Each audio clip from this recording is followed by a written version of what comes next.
ఒక సంఘం అనేది ఫస్ట్ నుంచి ఉంది.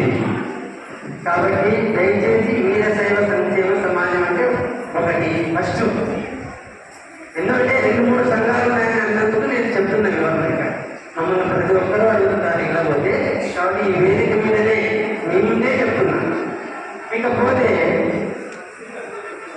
రెండు వచ్చేసి ఈ మధ్య కాలంలో మన పెద్దయ్య గారు ఏదో సంఘం సమాజం అని పెట్టారు. మేము అడిగినాము కూడా చాలాసార్లు. మేము ప్రతి ఒక్కరి ఇంటికి పోతాం. ఇక్కడ 350 ఇళ్ళు మన సేవ క్లాసు గుర్తుపెట్టుకోవాలి. 350 ఇళ్ళు ప్రతి ఒక్కరు కూడా విస్తృతమే ఉండాలని చెప్తూ ఉండదు. ఈ సంఘం ఒక కుటుంబం కాదు, ఒక వ్యక్తిగత కాదు. కాబట్టి ప్రతి ఒక్కరిలోనూ జరుగుతారు. అది ఒకటి మనము, ఇంకొకటి మనం చేసే పనులను బట్టి మనకు విలువ వస్తుంది. ఉదాహరణకు ఒకటి చెప్తాను. అంటుంటారు వీడేం చేస్తున్నాడు పదకొండు మంది అంటే అట్లుంటారు. మన ప్రవర్తనను బట్టి మనకు విలువనిస్తారు. కాబట్టి ఇక్కడ కూడా నాగార్జున చాలా మంచివాడు. ₹1 తినే వ్యక్తి కాదు, ₹100 గుర్తుపెట్టుకోవాలి. కాబట్టి నేను ఉన్న రెండో వ్యక్తి అధ్యక్షుడి గురించి మాట్లాడతాను. దయచేసి నాదంతా ఏమనుకోవద్దు. మనకు కావాల్సింది సంఘం పవిత్రం కావాలి. అట్లయితేనే మాట్లాడతాను. ఏదంటే ఒక్కసారి మీ యొక్క ఆశీర్వాదం కావాలి, మాట్లాడాలి. కాబట్టి దయచేసి ఒకసారి సంఘం గురించి వివరణ మాట్లాడాలంటే మాట్లాడాలి. లేదు పబ్లిక్ మనకు పబ్లిక్ ముఖ్యం. సమాజము ఓకేనా? ఇంటి దగ్గర అడిగేది కాదు, ఇక్కడ సపోర్ట్గా ఉండాలి. ఎవరికైనా ఇంటి దగ్గర ఒక్కోరు అందరూ ఉంటారు. ముఖ్యంగా ఇక్కడ ఉన్నది ఒకటి చెప్పాను కదా. రెండోది ఇక మూడోది ఏమన్నా ఏమీ లేదు. అయ్యవారు 2 సంఘాలు పెట్టినా 3 సంఘాలు పెట్టినా నాకు సంబంధం లేదు. ఫస్ట్ ఒకటి ఇక్కడ ఉండేది వీరశైవ సంక్షేమ సమాజం అంటే 2 కార్యక్రమాలు ఉన్నాయి. నెంబర్ 1 పవిత్రమైన కార్యక్రమాలలో వనభోజనాలు. నెంబర్ 2 బసవ జయంతి. ఈ 2 ఎవరు జరపాలి? సంఘం జరపాలి. వీరశైవ సంక్షేమ సమాజం, సమాజము సంఘము ఒకటి ఇది జరపాలి. ఇక మూడవది జరుగుతూ ఉంది. ఏదంటే గౌరవనీయులు పెద్దలు పురోహితులు సాంబయ్య స్వామి గారు కట్టించిన వినోద స్వామి దేవస్థానం. అది దేవస్థానం.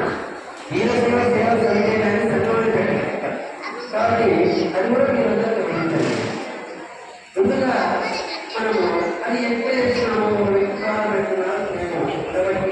నేను 15 సంవత్సరాలది వీరభద్ర స్వామి 2003లో కట్టించాను స్వామి. మేము 2014లో స్టార్ట్.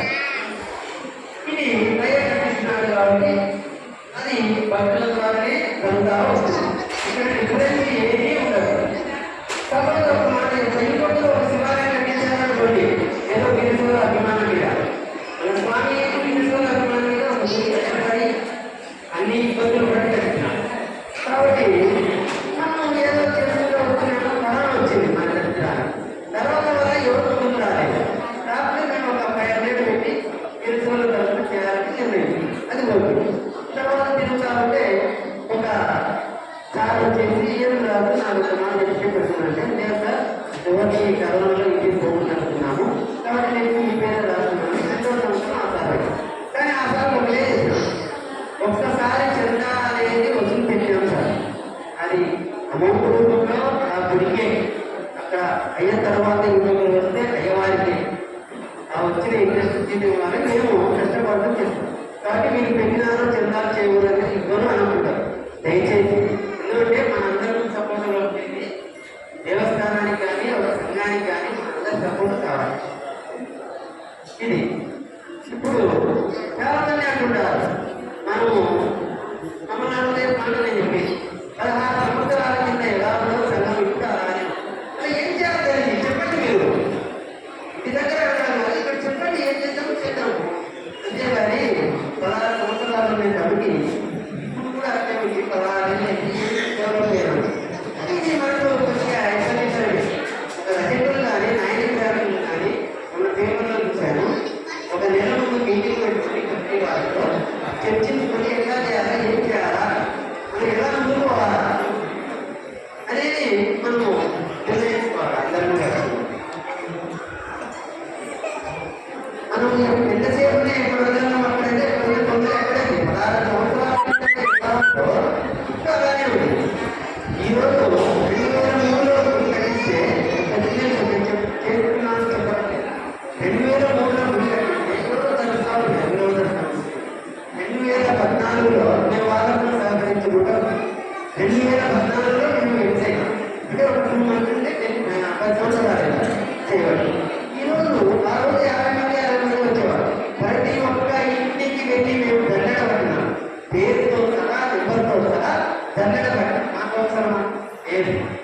అందరము ఒక్కటిగానే ఉండాలి.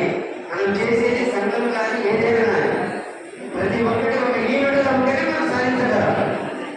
ప్రతి ఒక్కరు కూడా ఎట్లా ఉన్నారంటే నీరసంగా భావన ఎక్కడ ఉంటే మనం ఏదైనా పంచంలో జరుపుకోవాలంటే ఒకరు అమౌంట్ కట్టాలి, ఒకరు అడగాలి. గౌరవనీయులు పెద్దలు మన శివానంద గారి దయతో మనము ఈరోజు వాళ్ళ అబ్బాయి కూడా వచ్చాడు ఇక్కడే. అబ్బాయి ఎప్పుడో చెప్పినా మీరు ఎటువంటివి ఏది చేసుకోండి, ఎప్పుడైనా సరే ముందు పెట్టుకోండి. చిన్న ఫంక్షన్ లక్ష్మీశ్వర స్వామి గుడిలో మనము ఫంక్షన్ లక్షణంగా చేసుకుంటాం.